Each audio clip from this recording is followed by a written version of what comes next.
Ngayon, nandito tayo sa factory namin ng manok. Andito yung mga trabahante ko.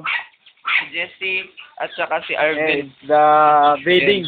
Ito ang mag-alaga ng manok. Made to... Nasa ginayaw-yaw o kasabot.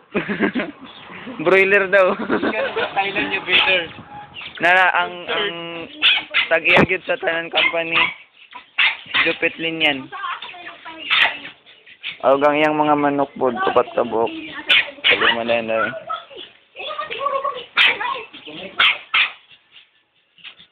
Dami talagang manok sa ilalim ng multicab. Ito ang punong bantay. Si Arvin.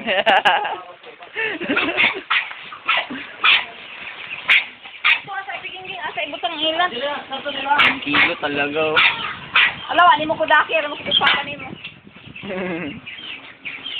Nag-documentary mga ote. Dili lang ni sa klaro doon sa gano eh. Oh, sobra 1 kilo. Okay na. Dolora? Wala pa yun ba? Ito na lang. Ay, barang sa ilang,